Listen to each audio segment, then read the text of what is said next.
ഒന്നും കഴിച്ചില്ലല്ലോ. ഇന്ന് ട്രിപ്പ് 6:30. ഇനിയിപ്പോ കഴിക്കാനും കുടിക്കാനൊക്കെ ഒന്ന് നേരം പോകും. ഉച്ചയ്ക്ക് ഇത്തിരി നേരത്തെ ബസ് സ്റ്റോപ്പിലേക്ക് ചോറ് കൊടുത്താച്ചാ മതി.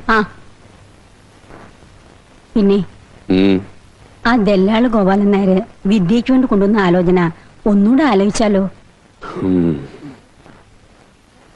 അതിപ്പോ കുറച്ചു നാളായില്ലേ പറഞ്ഞിട്ട്. ആ ചെക്കന്റെ കല്യാണം കഴിഞ്ഞിട്ടുണ്ടാവോ? അത് നല്ല ഒരു ആലോചനയായിരുന്നു. ആ ഗോപാലൻ നായരെ കണ്ട് ഒന്ന് ചോദിച്ചു നോക്ക്.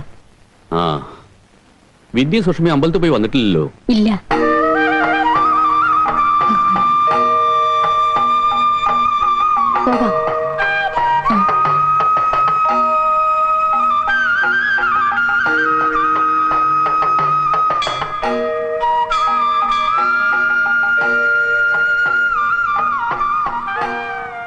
ഇന്ന് വിശാഖേട്ടന്റെ വിവാഹ നിശ്ചയ. ചേച്ചിക്ക് വിഷമമുണ്ടോ? ഇല്ല. ചേച്ചിയുടെ മനസ്സ് എനിക്ക് അറിഞ്ഞൂടെ? സ്നേഹത്തെക്കുറിച്ച് ഒരുപാട് വാചടിച്ചപ്പോഴേ എനിക്ക് തോന്നിയതാ വിശാഖേട്ടന് മനമാറ്റം ഉണ്ടാവുമെന്ന്. ചേച്ചി അയാളെ മനസ്സുകൊണ്ട് മോഹിച്ചെന്നല്ലേ ഉള്ളൂ. സാരില്ല, ഇങ്ങനൊരു ബന്ധം ഇല്ലായിരുന്നു എന്ന് വിചാരിച്ചാ മതി.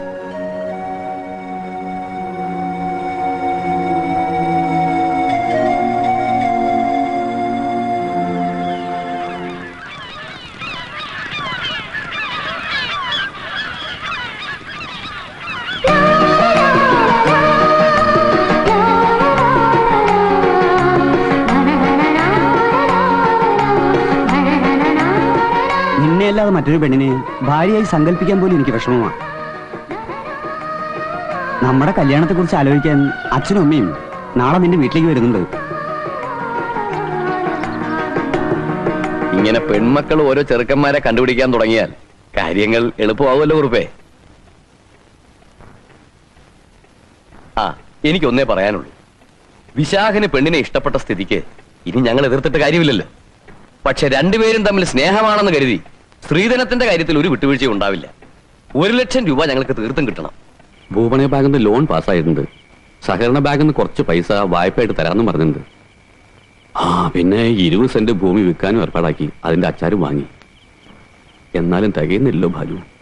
ആകെയുള്ള 50 സെന്റിൽ 20 സെന്റ് ഭൂമി വിറ്റ് കിട്ടാവുന്ന സ്ഥലത്തു നിന്നൊക്കെ കടവും വാങ്ങി ഈ ഒരു കല്യാണം മാത്രം നടത്തിയാ മതിയോ? താഴെ ഇനി 1-2 കൂടി ഇല്ലേ?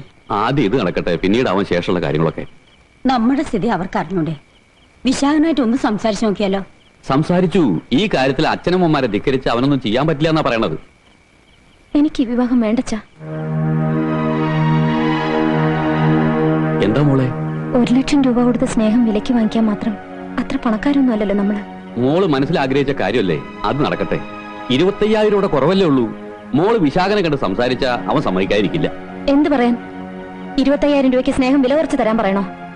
എന്നേക്കാൾ എന്റെ പണത്തിന് മുൻതൂക്കം കൊടുക്കുന്ന ഒരാൾ എനിക്ക് കാണണ്ട. അങ്ങനെയുള്ള ഒരാളുടെ കൂടെയുള്ള ജീവിതം എനിക്ക് വേണ്ട. ഇനി വിവാഹത്തിന് വേണ്ടി അച്ഛൻ ആരോടും കടം വാങ്ങുകയോ വിൽക്കുകയോ ഒന്നും വേണ്ട. ഞാൻ സമ്മതിക്കില്ല. എനിക്കിത് വേണ്ടച്ച. വിദ്യേ,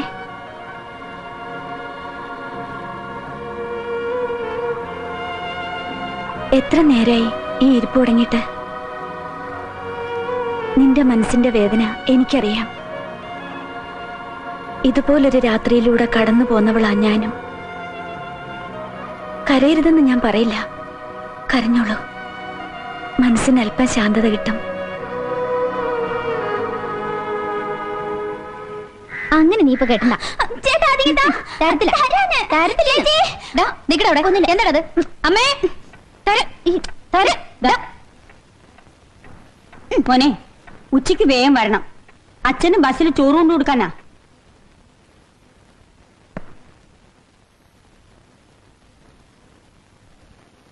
എന്തൊരു കിടപ്പായത്? എണീറ്റ് എഴുന്നേക്കാൻ. അപ്പുറത്തെ അമ്മയും ചേച്ചിയൊക്കെ അന്വേഷിക്കാൻ തുടങ്ങിയിട്ട് എത്ര നേരമായിന്നറിയോ? ഞാൻ പോവാ. ചേച്ചി, ഇന്നാ ഫീസ് അടയ്ക്കേണ്ടത്. നീ കോളേജിൽ നിന്ന് വരുമ്പോ ഒരു പാക്കറ്റ് ബട്ടൺസ് കൂടി വാങ്ങിച്ചോണ്ട് വരണം.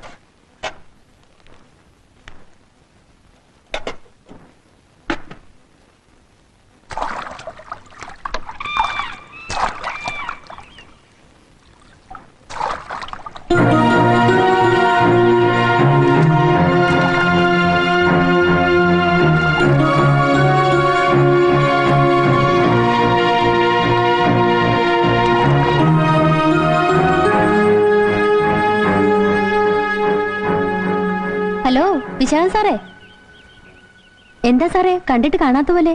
എനിക്ക് അത്യാവശ്യമായ ഒരു സ്ഥലം വരെ പോകാനുണ്ട്. ബസ് പോവും. ഇപ്പൊ തിരക്കൂടുമെന്ന് എനിക്കറിയാം. നേരത്തെ ഞാൻ വരാൻ വേണ്ടി ഇവിടെ മണിക്കൂറുകളോളം കാത്തു നിൽക്കാറുണ്ടായിരുന്നല്ലോ വിദ്യേച്ചിയുടെ വിശേഷങ്ങൾ അറിയാൻ. ഇനിയിപ്പോ അതിന്റെ ഒന്നും ആവശ്യമില്ലല്ലോ അല്ലേ? അത് എത്ര നാള് പുറകെ നടന്നിട്ട് നിങ്ങൾ എന്റെ ചേച്ചിയുടെ മനസ്സ് മാറ്റിയെടുത്തത്? ചേച്ചിയെ കിട്ടിയില്ലെങ്കിൽ ചത്ത കളയുന്നവര് പറഞ്ഞില്ലേ നിങ്ങള്? എന്റെ സിറ്റുവേഷൻ നിങ്ങൾക്ക് മനസ്സിലാകാഞ്ഞിട്ടാ. ശരിക്കും മനസ്സിലായി. കൊട്ടി ഘോഷിച്ചുകൊണ്ട് നടക്കുന്ന ഈ വേഷമല്ലാതെ പുരുഷത്വത്തിന്റെ ഒരു അംശം പോലും നിങ്ങൾക്കില്ലാന്ന്. അതുണ്ടായിരുന്നെങ്കിലേ ഇത്ര നാണം കെട്ട രീതിയിൽ നിങ്ങൾ എന്റെ ചേച്ചിയെടുത്ത് പെരുമാറില്ലായിരുന്നു. എന്റെ അച്ഛനമ്മമാരുടെ താല്പര്യം കൂടി. അച്ഛന്റെ അമ്മയുടെയും താല്പര്യത്തോടു കൂടി അല്ലല്ലോ നിങ്ങൾ എന്റെ ചേച്ചിയെ സ്നേഹിച്ചത്. നിങ്ങൾക്ക് വേണ്ടത് എന്റെ ചേച്ചിയല്ല, പണമാണ്. സുഷമേ, ഞാൻ തന്റെ ഇടം ഉണ്ടെങ്കിൽ എത്രയോ വഴികൾ കിടക്കും. വാക്ക് പറഞ്ഞാൽ മതിയായിരുന്നു. ചേച്ചി ഇറങ്ങി വരുവാന്നല്ലേ നിങ്ങളുടെ കൂടെ? ഏതെങ്കിലും ഒരു രജിസ്റ്റർ ഓഫീസിൽ വെച്ച് ഒരു താലിച്ചരട് വാങ്ങി കെട്ടിയിരുന്നെങ്കിൽ ഒരു അച്ഛനും അമ്മയ്ക്ക് ഒന്നും ചെയ്യാൻ കഴിയില്ല. പക്ഷേ അത് പണത്തിനോട് ആർത്തിയില്ലാത്ത നട്ടിലുള്ള ആണുങ്ങൾക്കേ പറ്റൂ. എന്റെ ചേച്ചിക്ക് ഒരു തെറ്റ് പറ്റിപ്പോയി. സ്നേഹിക്കാൻ മാത്രം അറിയാവുന്ന പെൺകുട്ടികൾക്ക് അറിയില്ലല്ലോ ഷണ്ണന്മാർക്കും മീശ മുളയ്ക്കുമെന്ന്. ഈ വിവാഹം നടക്കില്ലെന്ന് കരുതി വിദ്യേച്ചി ആത്മഹത്യ ചെയ്യുന്നെന്ന് നിങ്ങൾ വിചാരിക്കണ്ട. ചേച്ചി ഒരു പാവായി പോയതുകൊണ്ടാ. ചേച്ചിയുടെ സ്ഥാനത്ത് ഞാനായിരുന്നെങ്കിൽ, ഈ വിലപേശൽ എന്റെ അടുത്തായിരുന്നെങ്കിൽ മറ്റൊരു പെണ്ണിന്റെ കഴുത്തിൽ താലി കെട്ടാൻ നിങ്ങളുടെ കൈ പൊങ്ങില്ലായിരുന്നു. സുഷമേ, താൻ പോടോ.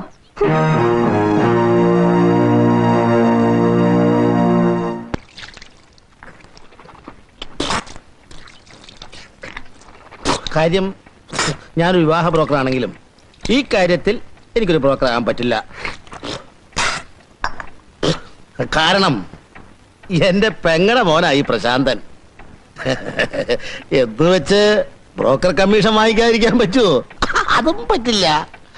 പിന്നെ കുറുപ്പേട്ടന്റെ മോനായതുകൊണ്ട് ഈ കാര്യത്തിൽ ഞാൻ ഇത്രയും താല്പര്യം കാണിക്കുന്നത്. ഞാൻ കുറുപ്പേട്ടൻ ഓടിക്കുന്ന ബസ്സിൽ കയറാൻ തുടങ്ങിയിട്ട് കൊല്ലം കുറെ ആയില്ലേ? എന്റെ പെങ്ങടെ മോനായതുകൊണ്ട് പറയല്ല, ഇത്രയും നല്ല തങ്കപ്പെട്ട സ്വഭാവമുള്ള ഒരു പയ്യനെ മഷിട്ട് നോക്കിയാൽ കാണില്ല. ആ പിന്നെ ഈ ഓഫീസില് നല്ലൊരു ജോലിയുണ്ട്. ചെറുക്കൻ ആരൊക്കെ ഉണ്ട്? അമ്മയും രണ്ടനിയന്മാരും ഒരു പെങ്ങളും. അച്ഛനില്ലേ? അതെങ്ങനെ ഉണ്ടാവുക? ആ ആ ഇളയ പെണ്ണ് ജനിച്ചത് 4-ാം കാലിലല്ലേ? 4-ാം കാലിൽ പെണ്ണ് ജനിച്ചാൽ നടപറിക്കും എന്നാണല്ലോ പ്രമാണം. സൂക്ഷ്മം. അവള് ജനിച്ചതോടെ അളിയൻ അങ്ങോട്ട് പോയി. പിന്നെ ചേച്ചി വളരെ കഷ്ടപ്പെട്ടിട്ടാണ് മക്കളെയൊക്കെ ഈ നിലയിലാക്കിയത്. ഇത്രയും നല്ല ജോലിയുള്ള ചെറുക്കനാവുമ്പോ നല്ല ഒരു തുക ശീതനം ചോദിക്കില്ലേ? 1 ലക്ഷം രൂപ സ്ത്രീധനം കൊടുക്കേണ്ടി വരും. 50,000 മേലുള്ള കാര്യമാണെങ്കിൽ ആലോചിക്കണ്ടെന്ന് പറഞ്ഞിട്ടില്ലേ ഞാൻ? കുറുപ്പേട്ടൻ വിഷമിക്കാതിരി. പ്രശാന്തം വന്ന് പെണ്ണിനെ ഒന്ന് കാണട്ടെ. പെണ്ണിനെ ഇഷ്ടപ്പെട്ട സ്ത്രീധനത്തിന്റെ കാര്യത്തിൽ എന്ത് വിട്ടുവീഴ്ച വേണമെങ്കിൽ ചെയ്യാൻ അവൻ പറഞ്ഞിരിക്കുന്നത്. എന്റെ സ്ഥിതി എല്ലാം ഗോപാലനർക്ക് അറിയാവുന്നതല്ലേ? താൻ ചെന്ന് ചെറുക്കനോടും വീട്ടുകാരോടും ഇവിടുത്തെ കാര്യങ്ങളൊക്കെ ഒന്ന് പറഞ്ഞ് മനസ്സിലാക്കി കൊടുക്കുക. ഇതിപ്പോ എന്റെയും കൂടി ഒരു കാര്യമല്ലേ കുറുപ്പേട്ട? ഏതായാലും 2-3 ദിവസത്തിനകം എല്ലാ വിവരങ്ങളും അറിയിക്കാം. എന്നിട്ട് തീരുമാനിക്കാം ബാക്കി കാര്യങ്ങളൊക്കെ. അപ്പൊ ഞാൻ ഇറങ്ങുക. ഓ ശരി.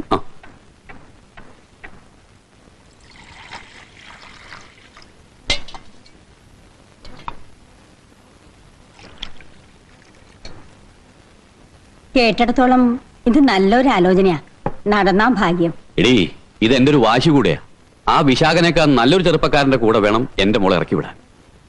എനിക്ക് വേണ്ടി ഇനി ആരും കല്യാണം ആലോചിക്കണ്ട. ചേച്ചിയെ പോലെ സന്യസിക്കാനാണോ നിന്റെ തീരുമാനം? ആരെ ഓർത്തിട്ടാ നിനക്ക് ഇത്ര വിഷമം? കാശിന് വേണ്ടി നിന്നെ തള്ളി പറഞ്ഞ ആ ചെറുക്കനില്ലാത്ത ഒളിപ്പ് നിനക്കെന്തിനാ? കുറെ ദിവസമായല്ലോ മരിച്ച വീട്ടിലെ പോലെ ഊണുറക്കില്ലാതെ ഇരിപ്പ്. ചേച്ചിയെ പോലെ പേരുദോഷം വരുത്തി വെക്കാനാണോ നിന്റെ ഭാവം? ഞാനൊരു ഭാരമാണെങ്കിൽ ഒഴിഞ്ഞു നിക്കടി.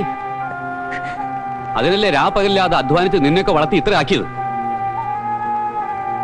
എന്റെ കുറ്റം കൊണ്ടാണോ നിന്റെ കല്യാണം നടക്കാൻ? ആരോടാ നിനക്ക് ഇത്ര ദേഷ്യം? എനിക്ക് എന്നോട് മാത്രമേ ഉള്ളൂ ദേഷ്യം. അച്ഛനെ ഞാൻ കുറ്റപ്പെടുത്തിയില്ല.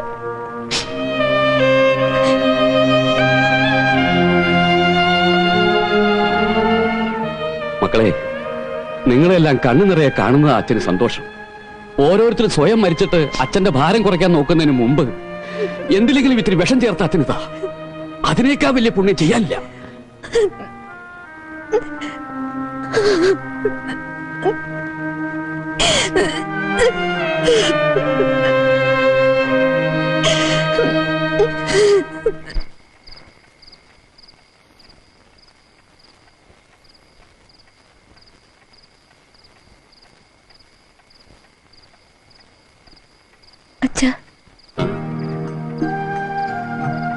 എന്താ നീ ഉറങ്ങിയില്ല മോളെ?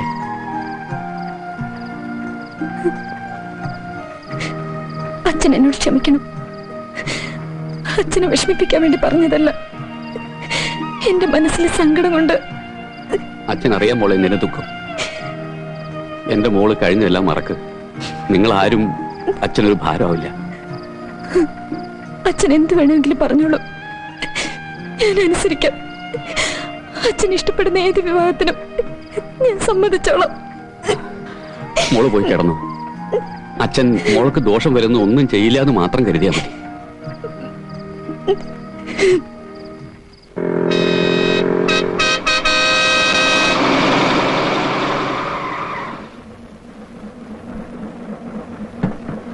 വൈകുന്നേരം ചെറുക്കനും കൂട്ടനും വിദ്യ കാണാൻ വീട്ടിലേക്ക് വരണ്ടെന്ന് അമ്മൂടി എന്ന് പറയൂ. അവര് വരുമ്പോ അച്ഛനുണ്ടാവോ? ആ കറിയാച്ചോണ്ട് നേരത്തെ വരാൻ പറഞ്ഞിട്ടുണ്ട്. അവനെ വണ്ടി ഏൽപ്പിച്ചിട്ട് ഞാൻ വേഗം വരാം. അമ്മേ, ചേച്ചിയെ കാണാൻ ദേ അവര് വരുന്നുണ്ട്.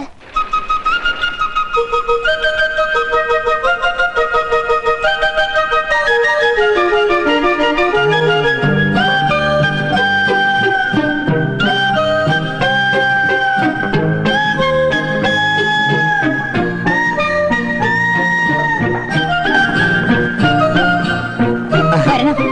കുറുപ്പേട്ടനില്ലേ? ഉണ്ട്, വിളിക്കാം. ഓഹോ. ഇരിക്കണം. ഇരിക്കാം. ദേ ആ ഗോപാലനായർ വന്നിരിക്കുന്നു, ഒന്നിഞ്ഞു വരണം. ഞാൻ ഇപ്പം ഇങ്ങോട്ട് വന്ന് കയറിയുള്ളൂ. ഓ, ഇതാണ് പ്രശാന്തൻ. മനസ്സിലായി. ദേ വിദ്യേച്ച കാണാൻ ആള് വന്നിട്ടുണ്ട്.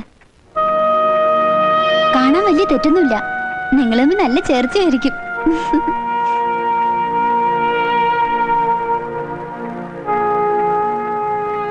എന്താ ഇത്ര ആലോചിക്കാനുള്ളേ? എന്നാ വേഗം റെഡിയാവാ. ഈ കാര്യം ഉറച്ചു കഴിഞ്ഞാല് പ്രതിസന്ധിയിലാകുന്നത് പ്രശാന്തനാ. എന്താ? സ്വന്തം അമ്മാവനായതുകൊണ്ട് ബ്രോക്കർ കാശ് വാങ്ങിച്ചില്ലെങ്കിൽ ഒരു ചെറിയ വിഷമം പ്രശാന്തനുണ്ടാകുമല്ലോ. മരുമോനായാലും ശരി, സ്വന്തം മോനായാലും ശരി, ബ്രോക്കർ കാശ് വാങ്ങിച്ചില്ലെങ്കിൽ ഈ തൊഴിൽ ചെയ്യുന്നവരുടെ ഇടയിൽ ഞാൻ ഒരു കരിങ്കാലിയായിട്ട് മാറും.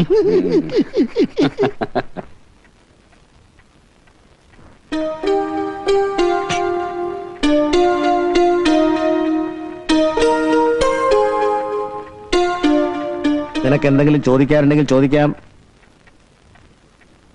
വിദ്യ എന്നല്ലേ പേര്? അതെ. ഏതുവരെ പഠിച്ചു? BSc കംപ്ലീറ്റ് ചെയ്തു. പിന്നെ ടൈപ്പും. ജോലിക്കൊന്നും ശ്രമിച്ചില്ലേ? ശ്രമിച്ചു.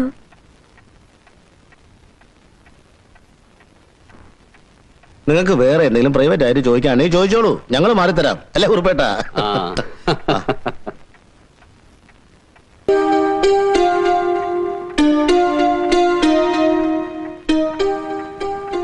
വിദ്യക്ക് എന്നെ കുറിച്ചൊന്നും ചോദിക്കാനില്ലേ?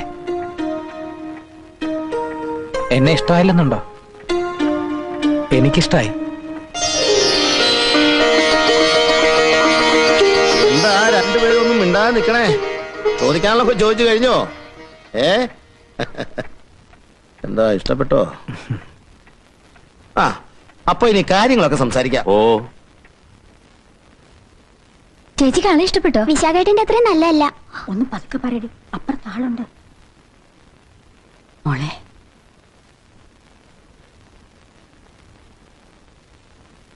മോക്കിഷ്ടായോ? എന്റെ ഭഗവതി, ഇതെങ്കിലും ഒന്ന് നടന്നു കിട്ടിയാ മതിയായിരുന്നു. അന്നേ ഞാൻ പറഞ്ഞതല്ലേ ഗോപാലനാരെ, 50,000 രൂപ കൂടുതൽ തരാൻ എനിക്ക് കഴിവില്ലാന്ന്. ഇപ്പൊ തന്നെ ഞാൻ ഉദ്ദേശിച്ചാലും 25,000 രൂപ കൂടുതലാണ് നിങ്ങൾ ചോദിക്കുന്നത്. എന്നെ സംബന്ധിച്ചിടത്തോളം കടവും കടപ്പടിയൊക്കെ ആണെങ്കിലും ഒരു നല്ല കാര്യം നടക്കട്ടെ എന്നുള്ള ആഗ്രഹം കൊണ്ട് പറയാം. ഒരു 10,000 രൂപയും 10 പവന്റെ സ്വർണവും നിശ്ചയത്തിന് തരാം. ബാക്കി 25,000 രൂപ സ്വർണ്ണമായിട്ട് വേണി സ്വർണം, കാശായിട്ട് വേണി കാശ് 6 മാസം കഴിഞ്ഞ് തന്നേക്കാം. ഇനി കല്യാണ ചെലവുകൾ വേറെ നോക്കണം. അല്ല, അതിപ്പോ ഇവന്റെ അമ്മ സമ്മതിക്കുമെന്ന് തോന്നണില്ല. പെങ്ങൾ 1 ലക്ഷത്തിൽ തന്നെ മുറുക്കി പിടിച്ചിരിക്കുക. ഞാനത് മുക്കാലാക്കിയിരിക്കുകയാണ്. അത് 75,000 രൂപ കടം പറഞ്ഞാൽ. ഏതായാലും ഞാൻ അമ്മയോടൊന്ന് ആലോചിക്കട്ടെ. അമ്മ സമ്മതിക്കായിരിക്കില്ല. ഞാൻ സമ്മതിക്കത്തില്ല. സ്ത്രീധനത്തോയ്ക്ക് അവധി പറഞ്ഞിട്ടുള്ള ആലോചനയൊന്നും നമുക്ക് വേണ്ട. കുറച്ച് ബുദ്ധിമുട്ടുണ്ടെങ്കിലും അവരും നല്ല തറവാട്ടുകാരാണ് അമ്മേ. പറഞ്ഞ വാക്ക് പാലിക്കാതിരിക്കില്ല. അവധി പറഞ്ഞ സ്ത്രീധനം ഒന്നും തിരിച്ചു കിട്ടിയതായ ചരിത്രമില്ലടാ മോനെ. കുറെ നാളായി ഈ പെണ്ണ് കാണൽ തുടങ്ങിയിട്ട്. നാട്ടുകാരെന്നെ കളിയാക്കി തുടങ്ങി. ചായയും പലഹാരവും കഴിക്കാൻ വേണ്ടി വീട് തോറും കയറിയിറങ്ങി നടക്കാണെന്ന് പറഞ്ഞ് ഇപ്രാവശ്യം ഒരുമാതിരി ഒത്തു വന്നതാ. അപ്പോഴായി സ്ത്രീധനത്തിന്റെ പ്രശ്നം. അമ്മയ്ക്ക് പെണ്ണ് എങ്ങനെയായിരുന്നാലും കുഴപ്പമില്ലല്ലോ. സ്ത്രീധനമാണ് വലുത്. അതേടാ, നിനക്ക് കിട്ടാൻ അർഹതയുള്ളത് കൊണ്ടാ ചോദിക്കുന്നത്. ഒരിക്കലേ കിട്ടൂ. പിന്നെ ജീവിതകാലം മുഴുവൻ പെണ്ണിനും അവള് പറ്റിടുന്ന കുഞ്ഞുങ്ങൾക്കും ചെലവിന് കൊടുക്കേണ്ടത് നീയാ. പെണ്ണ് വീട്ടുകാരെ ആണ്ടോടാണ്ട് കൊണ്ടുവന്ന് കുടഞ്ഞിട്ട് വരികയും പറ്റുന്നില്ല.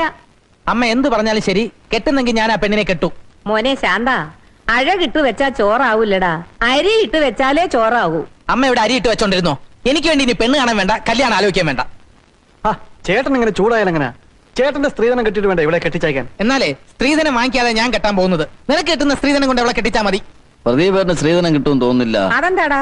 അയ്യോ അമ്മേ, അത് വേറെ ലൈനാ. ഇപ്പൊ അമ്മയ്ക്ക് ഇത് പറഞ്ഞാൽ മനസ്സിലാവില്ല. എടാ എടാ എന്താ കാര്യം പ്രസാദേട്ടാ? അതെ കുണ്ടം ഓടിയപ്പുറത്ത്. ആ, കുറച്ചുകൂടെ അങ്ങോട്ട് കഴിച്ചേ. അമ്മേ, ചാന്തേട്ടന് ഭക്ഷണം വേണ്ടെന്ന്. ആ, എന്ത് പറ്റി? വയറിന് വല്ല അസുഖമാണോ? വയറിനല്ല അസുഖം, ആ പെണ്ണിനെ കെട്ടിച്ചു കൊടുക്കാത്തതിലുള്ള കെറുവാ. എന്നാ പിന്നെ ശ്രീധനമൊന്നും മേടിക്കാതെ കെട്ടിക്കോട്ടെ. ഒരു ധർമ്മ കല്യാണം നടത്തിയതിന്റെ പുണ്യം കിട്ടുമല്ലോ. ആ, അമ്മ എന്ത് ഇത്ര വാശി പിടിക്കുന്നത്? ചേട്ടൻ അതാണ് ഇഷ്ടമെങ്കിൽ അതങ്ങ് നടത്തി കൊടുത്തൂടെ? എന്റെ മോൻ നല്ല ഒന്നാന്തരം ഒരു സർക്കാർ ഉദ്യോഗസ്ഥനാ. എണ്ണിച്ചുട്ട് അപ്പം പോലെ 5-6 കാശ് ശ്രീധനം മേടിച്ചോണ്ട് കല്യാണം കഴിക്കേണ്ട ഗതികേടൊന്നും എന്റെ മോന് വന്നിട്ടില്ലടാ. എന്റെ അമ്മേ, നമ്മൾ ആവശ്യപ്പെട്ട സ്ത്രീധനം അവർ തരില്ലെന്ന് പറഞ്ഞില്ലല്ലോ. ബാക്കി 25,000 രൂപ 6 മാസം അവർ തരില്ലേ? ചേട്ടൻ ഇത്ര ഇഷ്ടപ്പെട്ട സ്ഥിതിക്ക് ഇതങ്ങ് നടത്തി കൊടുക്കാമേ. അല്ലെങ്കിൽ ഇനി ഇവിടെ ആരെന്ത് പറഞ്ഞാലും ദേഷ്യമായിരിക്കും. ദേ ഇപ്പൊ തന്നെ നിരാഹാരം തുടങ്ങിയിരിക്കുക. എടാ ശാന്ത, എഴുന്നേറ്റ് ഊണ് കഴിക്കേ. എടാ എഴുന്നേക്കാൻ. ആ ചേട്ടൻ ഇങ്ങനെ നിസ്സാര കാര്യത്തിന് കൊച്ചുകുട്ടികളെ പോലെ പട്ടിണി കിടന്നാൽ എങ്ങനെ? ചേ, ഇത് നിസ്സാര കാര്യമാണോ? വിവാഹം എന്നൊക്കെ പറയുന്നത് ലൈഫിന്റെ ഒരു ടേണിംഗ് പോയിന്റ് അല്ലേ? ഒത്തു കിട്ടുന്നവൻ ഭാഗ്യവാൻ അല്ലേ ചാന്തേട്ടാ? അയ്യോ, ലോകത്ത് ഈ ഒരൊറ്റ സുന്ദരി കോതയല്ലേ ഉള്ളു കെട്ടാൻ. എടാ ദേ, ഇനി അമ്മ കാരണം നിനക്ക് കല്യാണം കഴിക്കാൻ പറ്റിയില്ല എന്ന് വേണ്ട. പിന്നെ 6 മാസത്തിനകം നിനക്ക് തരാമെന്ന് പറഞ്ഞ 25,000 രൂപ പറഞ്ഞ ദിവസം തന്നെ ഇവിടെ കിട്ടിയിരിക്കണം. അവരത് തരാതിരിക്കില്ലമ്മേ. സന്തോഷം കണ്ടില്ലേ? എലി പുന്നല് കണ്ട പോലെ.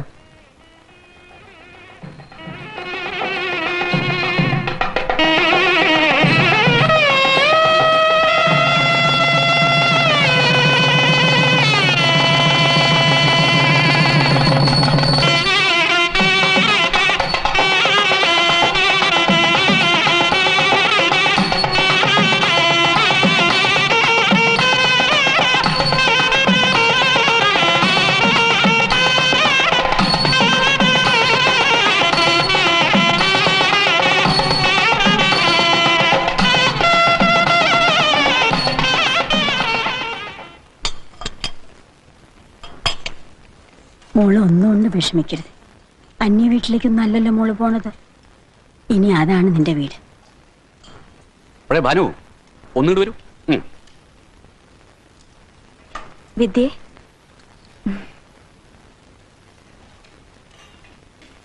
ഇതാ ഇതിരിക്കട്ടെ.